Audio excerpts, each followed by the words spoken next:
Good morning, everyone. Thank you for being a little patient, but we are here and we are live and we are excited to enter into this session. For you all, I'm China Green. I'm the Senior Diversity and Inclusion Specialist for J.E. Dunn Construction. And I also support the Coordinators Network with our Emerging Leaders cohort. So I'm super excited to be here this morning and present our wonderful facilitator and topic today. As you all can see in the agenda, you are here for the session on Can We Chat, Influence and Advocate When You Don't Yet Have a Seat at the Table. This is an extremely important topic and one that I'm a little bit passionate about supporting our emerging leaders group. We always don't understand or have the necessary tools to advocate to the fullest capacity to support our MWBE businesses. So this would be a great session to really dive into there. Today we have Jocelyn Millette, I hope I say her name correct, who will be facilitating on this session. Jocelyn is an associate attorney in the Raleigh office of McGuire Woods. She is a huge advocate for diversity and inclusion in the legal space. And is a part of several organizations in which she advocates for this. And then she is also a mother and wife. So feel free to go over to the agenda and look up her bio and read more about her. But I'm really just going to pass it along to her. If you have any questions, feel free to add that in the Q&A. Feel free to be active in the chat. I will be monitoring that. And at the close of this session, we'll really have some time to dive deeper into the content. So feel free to continue to advocate there, and we will pass it over to Jocelyn. Okay, thank you so much, China. Sorry, everyone, for these technical difficulties this morning. Can you all hear me okay? China, can you hear me? Okay, and do I have the share screen feature now? Yes, the screen share feature is available. Can you see my slides? Woo! All right, we're here. Thank you so much, Dave. I appreciate it. All right, y'all. So first, I want to thank the North Carolina Minority Women Business Enterprise for organizing this fantastic virtual conference. Thank you to Denisha Harris and Carla Daniels for inviting me to speak this morning. And thank you to Connor Cruz, who introduced me to these fabulous women.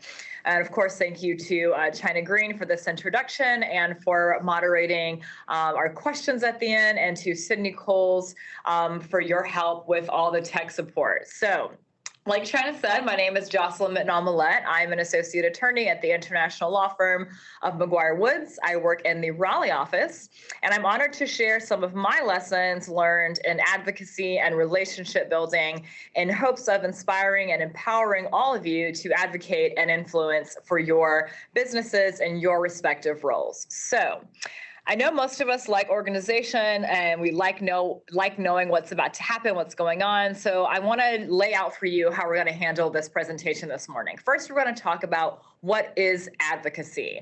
I'll tell you what I mean when I use that phrase. We'll talk about why it's important. And then really the meat of this presentation is doing the actual advocating and talking about what it looks like when we advocate and influence to expand your business. Then, as I talk about the doing part of advocacy, which includes relationship building, I've broken down that into 3 building blocks. So here we are on day 2 of this conference. I am your second to last speaker, and the theme of this year's conference has been the power of influence. And so by now, we should all have an understanding of what we mean when we say the word influence. It's the power or capacity of causing an effect in indirect or intangible ways. But being part of being able to influence is being able to advocate successfully. The two really go hand in hand, and that's what I'll be talking about today. So as an attorney, when I advocate for my clients, I'm very intentional about it. I'm asking for a specific thing. I've done a lot of research. I've drafted an outline for an argument. And honestly, a lot of those steps and characteristics are applicable to you all in your roles. And I hope that you can take away some of what I've learned, not only in my career as an attorney, but also in my previous career, where I spent 10 years as an officer in the Air Force advocating for people. I just hope to share some of those lessons learned with you all today over the next 30 to 45 minutes, so that then you'll be able to apply those skills in your life and use it to increase opportunities for your firms and businesses to gain information and access to contract opportunities. So first, like I said, let's start with defining advocacy. I want to make sure we're on an even playing field, all on the same page. When I'm talking about advocacy, I'm talking about pushing for or recommending a particular cause. And in your case, your particular cause is, of course, your business. And so, like I said, I like to think of it in 3 building blocks, where the foundation of your personalized advocacy strategy is your business's brand, your advocacy style, and then on top of that, that's when you build upon and create your advocacy strategy. So people say getting a job, landing a contract is about who you know, and that people hire who they know, who is in their network, right? So my disclaimer, y'all, is that this picture was pre-COVID, because hopefully we're not gathering in small booths at restaurants and eating and drinking with our masks off this close together. But I want to tell you a personal story about how I got my first job after I left the Air Force. So how I got my first job as a civilian attorney. That first job was clerking on the North Carolina Supreme Court. And the spoiler alert is that it was not my resume that got me this job. It was the people that I knew, the relationships that I had built, my ability to know my personal brand, be confident in my advocacy style, and execute my advocacy strategy in my interview. Okay, so when I entered law school, I had already been in the Air Force for about five or 6 years at that point. And I was fortunate enough to attend law school on an Air Force scholarship. And so I knew that when I graduated, in order to pay back my scholarship, I was supposed to spend 6 years in the Air Force as a prosecutor, as a general practice attorney, a defense attorney, whatever the different jobs are going to be for 6 years, right? And so that also meant I spent my summers at internships at JAG bases throughout the country. And so that was the plan. Until I got diagnosed with narcolepsy, which is a sleep disorder. Now, this is Hollywood's version of what narcolepsy is, that someone's just like talking to you and they're like, ugh. So I promise I will not fall asleep during this presentation. I took my medicine last night, but the point is that I was no longer able to serve in the Air Force because of that. So I served for 2 years as a prosecutor, diagnosed with narcolepsy, and medically retired. And I was just like, oh my gosh, what am I going to do? This was not at all the plan. So I was catching up with one of my classmates from law school, and she was telling me that there was a job opening at the North Carolina Supreme Court, and she forwarded me that email. And so I was like, okay, maybe I should apply for this job. This would be a fantastic job, except for, let me just tell you a few things about the typical law clerk's resume. So the law clerks are the young attorneys who work for judges and courts throughout the country. They help them read the briefs that the attorneys have submitted. They go over the arguments. They talk through the arguments with the judge, and they help the judge draft the opinions that set the law for the state or the country, depending on what court they're clerking on. So the typical law clerk's resume has these three things, right? They've all written on a journal. So like the North Carolina School of Law Review, the Harvard Law Review. They've been on moot court, which is like an extracurricular activity in law school where you practice appellate arguing.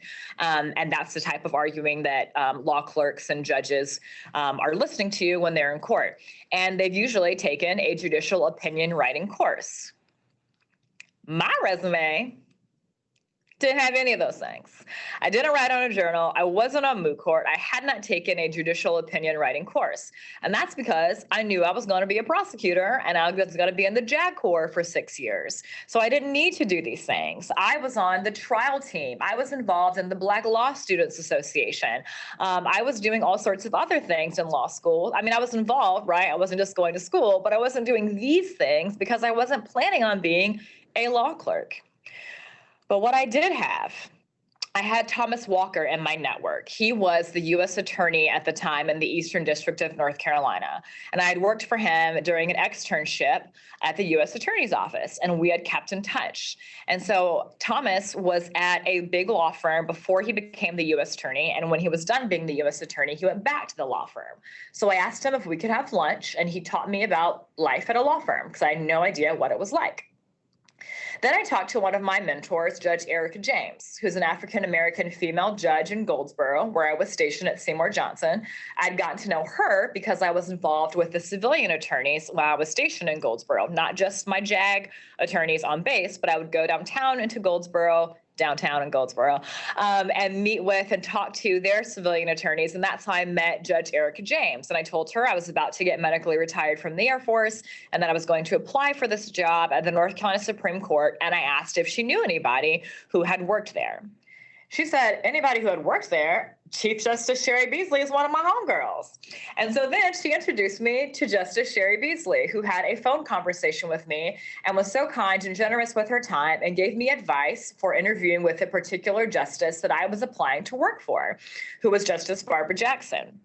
Debelina Doss was my classmate from law school who had sent me the email about the job opening. And Valise Davis was another one of my classmates who had clerked on the court for Justice Beasley. And she gave me advice for the things that I should say during my interview as well. So even though I had none of the things that a typical law clerk had, I had this network. And I got this job, clerking on our North Carolina Supreme Court. Now, how am I absolutely certain that it was my network and these people and not my resume? Well, so once I got the job, I really got to know my co-clerk who was there before me and helped give the initial list of interviews to the judge. And he said, you know, Jocelyn, I'll be honest with you. When we created the list of interviewees to send to Justice Jackson, you weren't on it. We were impressed with your resume that you had been in the Air Force as an intelligence officer and briefing pilots before they flew into war zones and had gone to a great law school and been a prosecutor for 2 years, but you hadn't written for a journal when you were in law school. You weren't on moot court. You hadn't taken a judicial opinion writing class. But Justice Jackson wrote back to our list of interviewees and said, Jocelyn's not on this list, but I've received a lot of phone calls and emails about her, so add her to this list. And so that's how I know for sure that it wasn't my resume, it was my network, it was the relationships that I had built that helped me get this job. So now that you truly know that I got that job because of my relationships and how I was able to advocate for myself once I got a seat at the table, once I got into the interview room with that Supreme Court justice, let's cross-apply all of my lessons learned to you all. And let's start with, I told you we started with what my challenges were, my shortcomings were before. So let's talk about what some of your challenges could be along the way as you advocate to expand your business opportunities. So first, it's an issue of money, manpower, and time, right? Majority owned and led businesses have the money and the manpower and the time to send their folks to conferences, to send their employees to leadership training, to pay for different types of advertising. And another advocacy challenge is that these majority owned and led businesses usually hire people they know, right? And their networks typically look like them. And so where does that leave us? We need to become part of that network. And it's going to be uncomfortable, but we've learned some strategies this morning, hopefully from Coach Jamal, to help overcome these personal challenges and exercise and exhibit courage over fear. And so we overcome these advocacy challenges by solidifying our business brand, being specific and knowing our advocacy style to get our personalized advocacy strategy. So let's start with our brand. That's the first building block.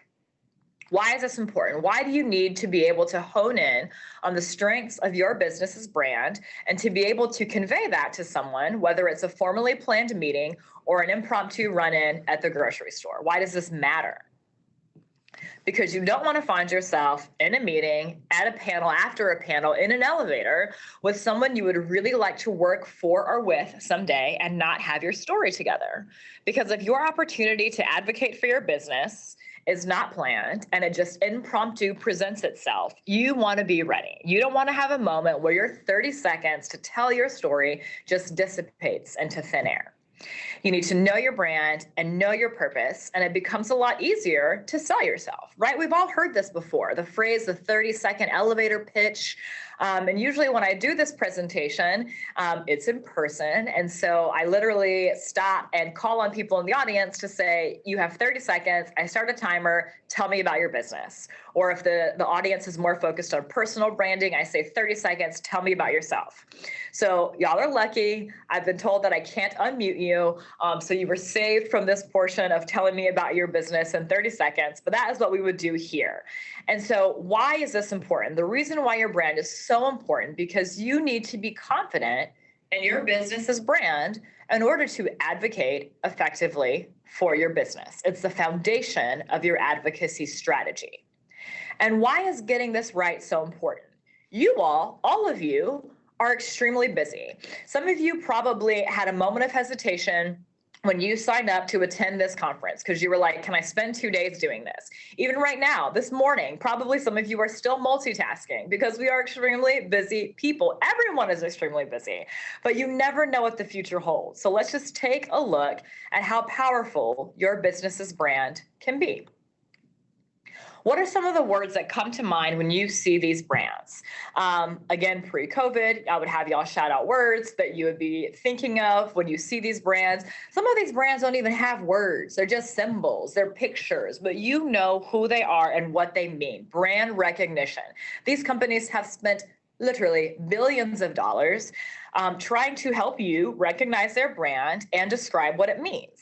And now we have to all work just as hard to build our personal brand, to build our business's brand without these billions of dollars. And so now I just have one more brand to show you. This is you. This is you as a representative of your business. Well, that's not my silhouette. Obviously, my hair is not straight.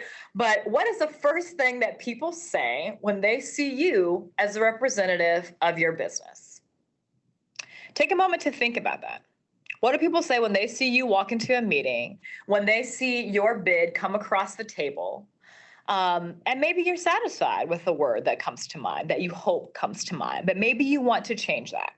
So now let's look into creating or altering your business's brand. What do people say about your business when you're not around? Do they say that your business is customer focused, that you are an effective communicator, that your business is committed and passionate, reliable and timely? But remember that in creating your business's brand, it's not just the words that come out of your mouth when you are advocating for your business. And actually, studies have shown that these are the breakdowns of everything else that is in play. 7% of the meaning is in the words, only 7%. 38% of the meaning is in your delivery, and 55% is in facial expression. Think about that for a minute.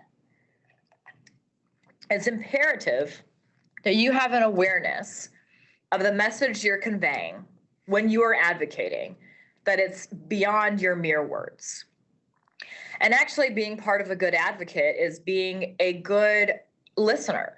And so obviously when I'm in court, I don't have an opportunity to hear back from the jury, right? I'm talking to them. If I'm talking to a judge, obviously the judge speaks back to me and gives immediate feedback and I can take action. But when I'm talking to a jury, I am very conscious of how close I'm walking to the jury box. If I'm pointing at a piece of evidence as I'm talking about it, the faces that I'm making, my tone of voice, my inflection, and then I'm watching them, right? If their arms are crossed, if they're leaned back in their chair, if they're disconnected, that's when I look and try to really engage those jurors. And those are the types of characteristics and level of awareness that you need to have when you walk into a room, when you're at a table, and when you're advocating for your business. So if your brand isn't where you want it to be right now, whether the words, the delivery, the facial expression, you can change it, right? You can intentionally change your brand, but your brand will form on its own based on your actions. So that's your business's brand. And now we're on to our second building block, which is your advocacy style. What is your advocacy style? And so some of you may not have really thought about this. You just go to meetings, you go to job interviews, you present yourself, you be yourself, but you need to give it a little more thought than that. And so law professors tell us in law school that you shouldn't try to be someone you're not in court. It'll just be awkward for everyone. If you're naturally more soft-spoken, just be soft-spoken. You don't need to try to be an aggressive bulldog in court if you're not. And the same holds true for your advocacy style when you're advocating for your business. And so part of it is your personal style, right? Your no kidding attire. Are you speaking clearly? Are you mumbling? Are you confident? What's your attitude? Are you pessimistic or optimistic about this job prospect? Are you prepared for each engagement? What's your EQ? What's your emotional intelligence? Are you in control of your emotions? Are you aware of the emotions that others are exhibiting? Can you tell when the person you're meeting with is ready to end the meeting?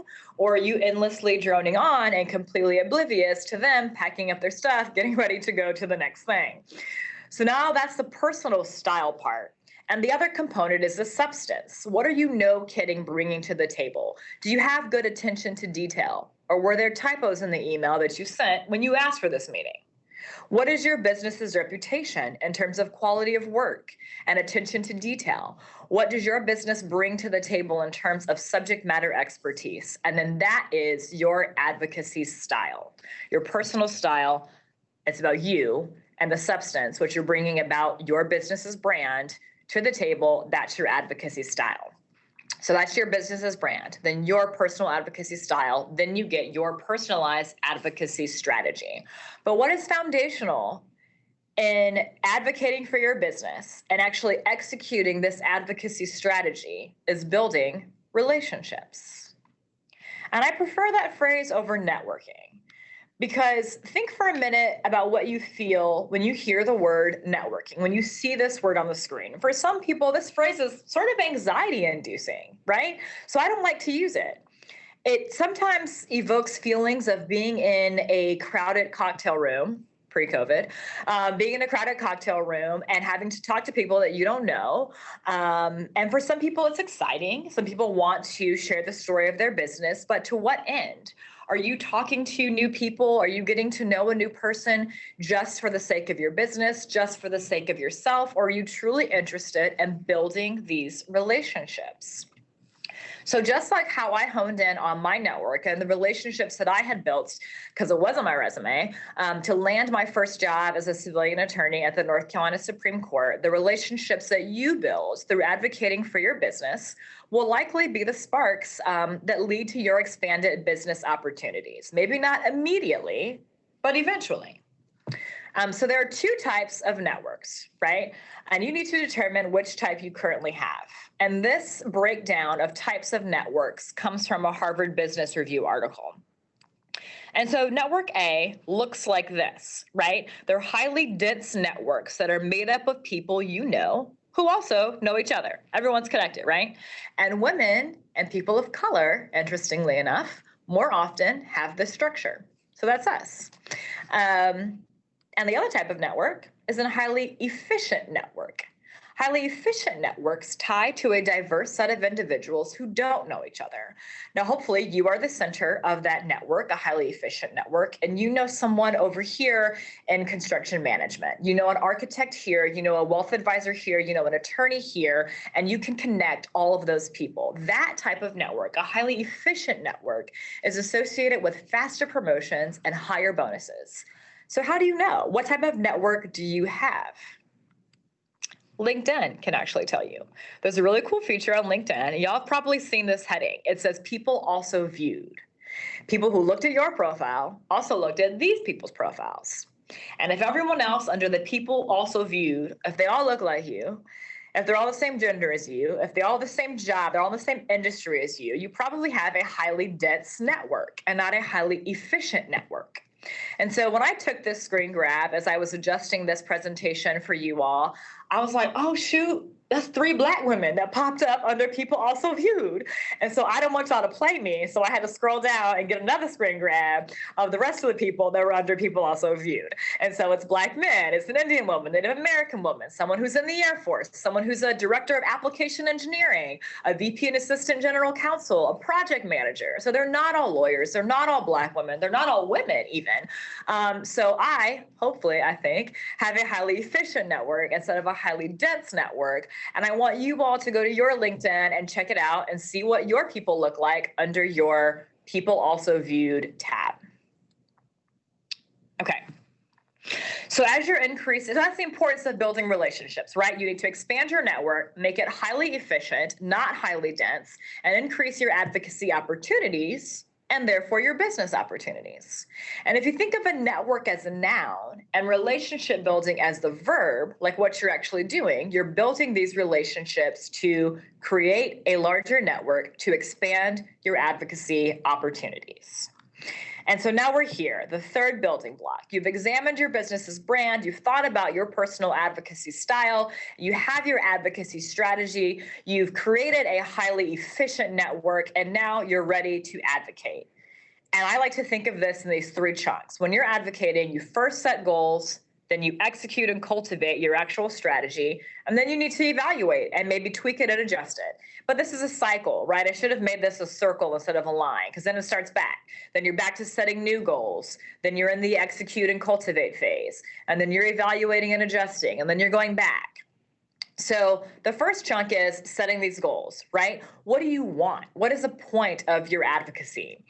When I'm in court, I have a very specific goal of what I want to achieve for my client. And you all should be doing the same for what you want to achieve when you're advocating to your business. Are you looking to partner with another business? Do you specifically want to contract with the federal, state, or local government? Do you simply just want to build a relationship with another business person with whom to brainstorm a new venture for future opportunities? What's your goal? And then when you're in the execute and cultivate phase, these are the things that I want you to think about. When you send this initial email, we want you to be robust, but also succinct. Talk about who referred you to the person you're sending, who you are, what do you want. Be very direct. Also look for typos, because that's your first impression, right? We talked about that earlier. Tell a story. Telling a story is really going to resonate with the person you're advocating to and will leave an impression on them. And they tell us in law school that good storytellers make good lawyers. They're interesting and engaging, and they leave you with a lasting impression. And for you, you all are probably really passionate about what you do, about the services your business offers, about the people you work with and for. So tell a story. And if you tell a story, it will probably truly reveal your passion, and it will likely leave a lasting impression on the person you're advocating to. And then finally, in the execute phase, it might be impromptu, right? And this goes back to knowing your pitch, your 30-second story. And especially if it's impromptu, you really want to make sure you get the follow-up, because the impromptu run-ins, you're just like meeting someone in an elevator, seeing them on the street, passing them in the grocery store. Can I call you next week? I'll send you a follow-up email, as opposed to if it was a more formal meeting. And a few more steps in the execute phase. You want to be knowledgeable, right? It may be a virtual coffee chat, but you need to research the person with whom you're meeting. I actually jot down 3 things that I think are fabulous about myself, my business, my law firm, and what I want to share with the person I'm meeting with. And also 3 questions to ask them to show that I'm genuinely interested and to let them know that I'm prepared and that I've researched them and their business. You want to get out there. We cannot forget about the power in advocating to our elected officials.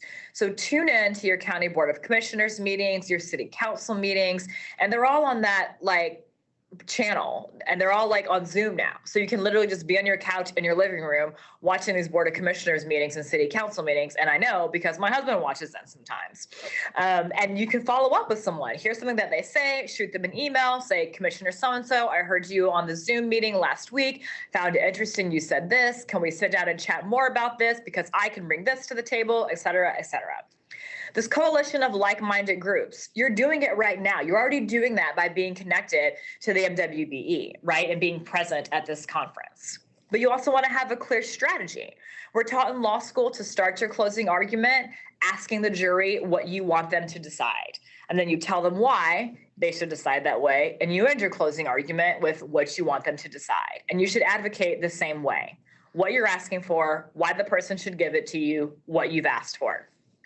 And then being yourself, staying true to your personality while advocating, goes back to the personal advocacy style that we talked about, your actual style and substance, and that is your advocacy style, being true to yourself. And the last of the 3 steps is the last one that I was talking about before you circle back to setting new goals, is evaluating and adjusting, right? Advocacy is truly a type of negotiation. So you want to share your progress with and get feedback from your manager or mentor. You want to remember to circle back. And in terms of negotiating, when it comes to advocacy, you may not get everything that you have asked for. As an attorney, I don't always get everything I ask for my client, but I recognize that if I get 2 of the 3 things that I've asked for, or even 1 of the 3 things that I've asked for, that's better than 0 of the 3 things that I've asked for. Also remember that the next best result is better than no result at all. So sometimes advocacy doesn't result in immediate answers from the person or the organization you've been advocating to, and that's fine. And you finally want to remember to circle back, because the person you may have met with may not have the power to say yes to you. They may need to go back to their organization and have buy-in from the top. One of my business development mentors once suggested to me to actually refrain, as an idea of circling back and following up with folks. She actually suggested to me to refrain from sending holiday cards in December because people and businesses are often inundated with them, right?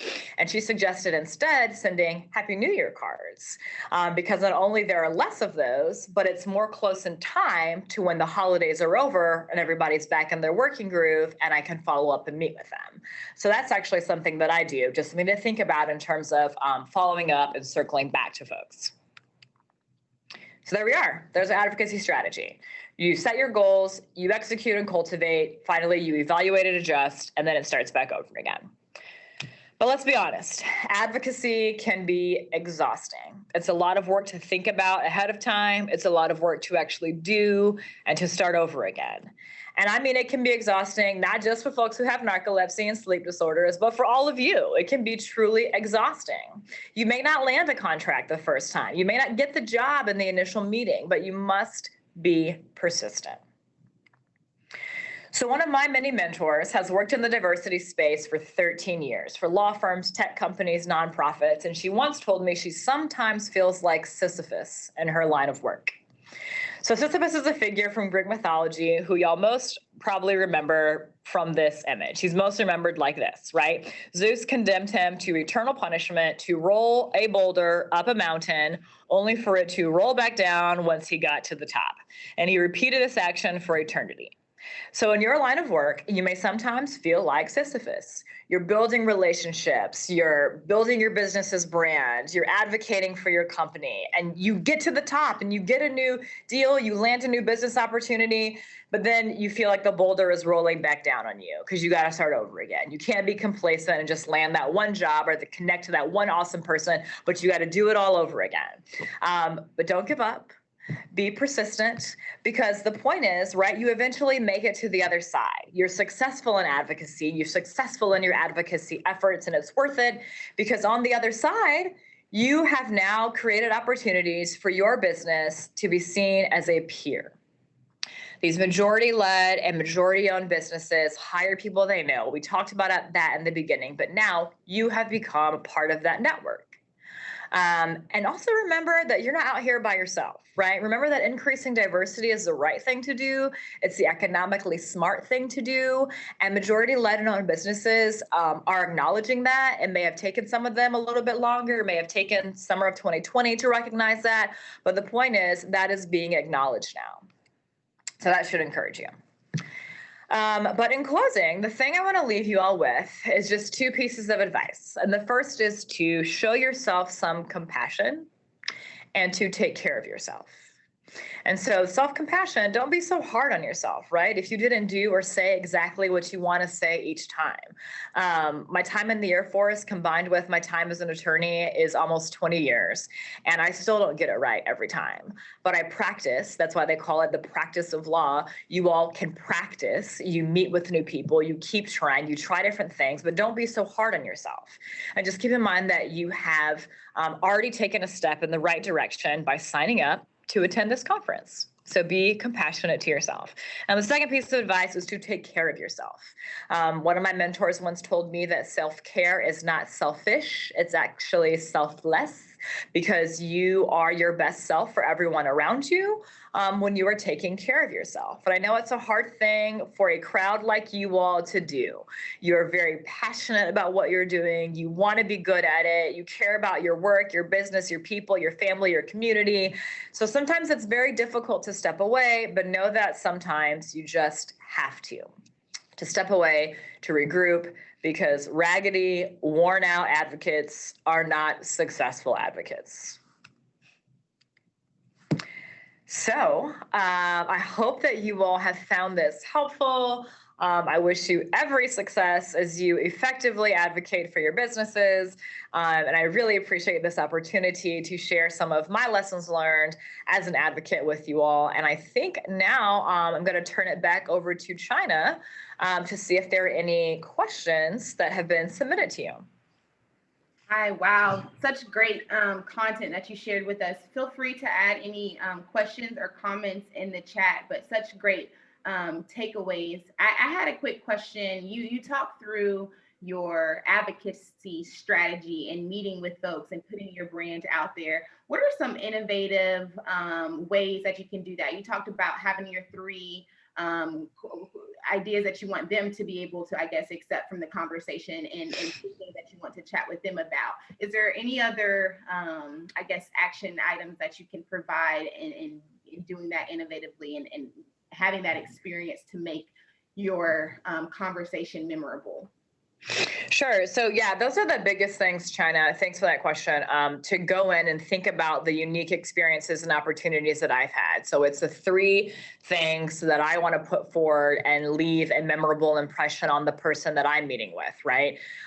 Whether it's my experience in the Air Force, an interesting client or job that I landed, or something personal about me, my family, where I've lived, where I grew up, a trip that I've taken, just something to leave that lasting impression like we were talking about. And I know it's difficult sometimes. You want to be humble, but if you're really putting yourself out there and really trying to advocate and expand your clientele and expand your business, you have to talk about yourself, right? So those are the three things that I like to take in with me when I go into this meeting where I'm advocating for myself or a client. And then through, like I said, 3 questions. And so that I've done some research about them, 3 thoughtful questions to show that I have done my research. And so right, they also want to feel like they're important. So they want to sit back and say, oh, Jocelyn has researched me and she knows that I did this and that I've done this. And so that's what I mean when I say the 3 questions to ask them about. But another thing that I like to do is when I'm doing the research about this person, I try to find at least one commonality or one thing that I can make a commonality to show that even though we may look different, even though our resumes may be different, even if we may be in a different industry, I try to find some commonality. Even if it's just as simple as we went to the same school. We both went to UNC Chapel Hill. We're both veterans. We both served in the military. If they have something on social media and they're a parent, we have a kid the same age or something. And so that's something I also try to do. So the 3 things that I go in knowing I want to talk about myself, 3 questions that I have for them to show that I've done the research and to show that I'm truly interested, and then 1 thing that we have in common to create that bond and leave that lasting impression. Because, most of these businesses, if we're talking about majority-led, majority-owned businesses, like we said, we're very busy, they're very busy, but we need to set ourselves apart. We need to leave a lasting impression about why Jocelyn is different and special, why China's business and brand is different and special. And usually that comes from, like we talked about, doing a lot of research, being really prepared, and being able to advocate in a way that leaves a lasting impression. So those are I don't know if they're innovative, but those are the things and the tools that I use when I go into a meeting to advocate for myself or my firm. Absolutely. No, I love that. Oftentimes we're taught to go into conversations and be selfless and ask about the other person and let them do majority of the talking. But it is good to find the balance and also adding in yourself and advocating on yourself. And sometimes within these positions, we often don't do that because we're always advocating for others. So that's amazing. Absolutely. Mm-hmm. Absolutely. And I also think it's even harder for women and minorities to talk about themselves because we're usually caring for other people, talking about other people, caring for them. And I think it's not something that we are naturally taught even growing up. I think it comes a lot easier to some people who came from different socioeconomic backgrounds to talk about how great they are because their grandfather and great-grandfather did this. And so you're just used to talking about how bomb your family is, but it's not always like that for women and minorities. And so we are oftentimes the first generation in our families to go to college, to start a business, to be in these roles. And so it does not really come naturally to us to be able to advocate for ourselves in this way. So that's why I think that, I didn't really think about it going into it, but the leadership training that I got starting at the Air Force Academy where I went for undergrad, the leadership training, no kidding, classes that I took at the Air Force Academy, the learning that I had as an officer in the Air Force for 10 years, and the no kidding teaching on how to advocate in law school really helped shape who I am today and how I'm able to advocate today. It did not come naturally. It was not inherent. It was not, some of it was from my parents, right, and my background, but a lot of it was truly taught. And then I had to apply it and learn from the experiences. So you're absolutely right. It does not come naturally for us. We do have a question in the chat. Thank you for this question. What are some top 3 lists of books you would suggest as a must read directly related to brand building or advocacy, any type of, communication? Ooh, see, most of the books that come to mind right now are just legal books and books about toddlers, because that is the age of my oldest child right now. So branding, actually, I take that back. And I think a lot of you have probably read this or heard of this, but I really enjoyed Lean In by Sheryl Sandberg. I really enjoyed and I think there are slants on this, right? I wouldn't say this is a book on branding and advocating for yourself, but there are points of it. But the second book that I would suggest is Becoming by Michelle Obama.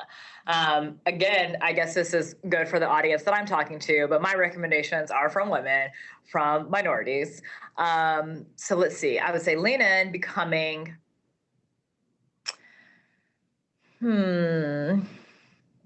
The third book that I recently read about branding, I mean, really is just a legal book about writing. So I'm not going to recommend that one to y'all, but those are my two.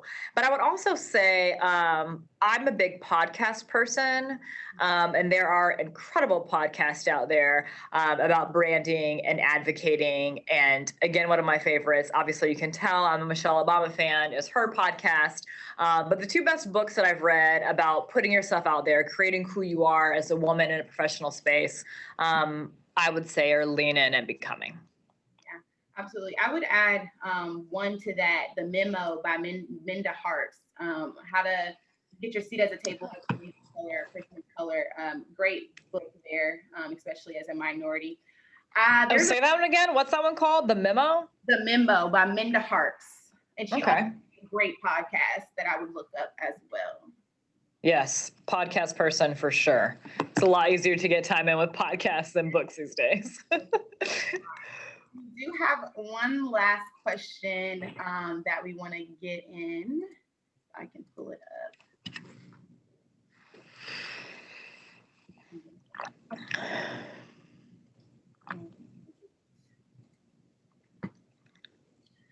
Can you expand on knowing your personal advocacy style? I thought that was amazing. Why is it important to be yourself? How can this be effective and an advantage? Can you, I just heard the beginning was, can you expand on your personal advocacy style? Mm-hmm. And what was the rest of that one? Why is it important to be yourself? How can this, how this can be effective or even an advantage of being yourself, basically? Yeah. So I think the first thing that came to mind, and I don't know if this was what the person was thinking when that question was asked, but as a woman and as a minority, I often think about how much of myself I can bring to the table, right? If I am passionate and angry about something that has happened in a meeting or to our company or in our society, and I bring it up, am I going to be able to table my emotion? Do I even need to table my emotion? Am I going to be perceived as the angry Black woman? When I go into a meeting, should I straighten my hair and not wear my afro? How much of myself can I truly be and still get what I want from my company and my client? And I think what I've decided is I want to be more of me, and I am more of me than a watered down version of me. And that works, right? I think it's something that is different and special that we bring to the table that not everyone has. And so I think that, so just going back over the advocacy style really is about, who you are. That's why I wanted to bring this slide back up and just talk about some of the things that we're considering when we look at our personal style. I mean, obviously there's a time and a place for everything. We're all dressed appropriately where we're on the Zoom. We're not in our T-shirts that have different phrases on them. We're not wearing political statements on our shirts in these meetings. Our clothes are fitted appropriately. So there are, and we're speaking appropriately also. Now I do get annoyed when people are like, "Oh, you speak so well." Like, "Oh, what'd you expect I was going to sound like because I'm a Black woman?" Like, what is that supposed to mean? Is that a compliment or not? But you also do think about, right, how you present yourself, how clearly you are speaking, what you are saying, but then also the substance. And that's when we talk about, what our businesses, what our law firm, what us as individuals bring to the table. And then that is how you end up with your advocacy style. And again, like I said, you end up with your uniqueness, who you are, and people end up trusting that, because I do think it comes off fake, right? If you try to be something that you're not. And like I said before, and that's why they tell us in law school that if you are more naturally timid and soft-spoken, don't try to be a bulldog in the courtroom. You don't need to be something that you're not. And vice versa, if you're a bulldog, don't try to be docile and soft-spoken in the courtroom, because it's just awkward. Advocate the way that you naturally advocate, as if you were asking your best friend, your child, or your spouse to do something for you or with you. Think about how you would talk to them, and you can use that. It may need to be tweaked slightly, but use that when you go into the boardroom. When you have your seat at the table, as you're working to get your seat at the table. I think that's just really important, because it also shows a level of trust and dependability, that you are what you say you are presenting who you really are. Your company is going to follow through and present what you say they're going to present.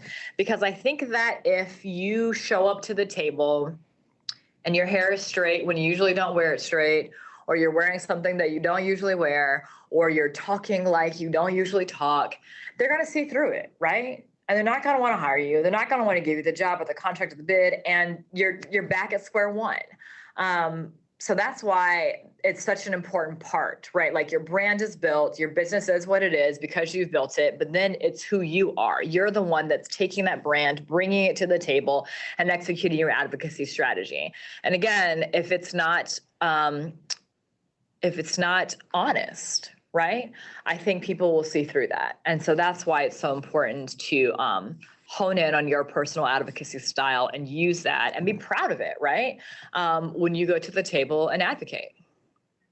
That's amazing. Thank you for that. It is so important to bring your full self to whatever room or table that you are sitting at.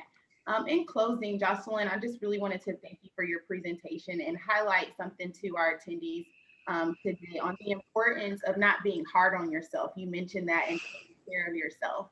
The holiday season is coming up. I really want to charge you all to rest and come back in this new year with a new mindset, because this year has been crazy.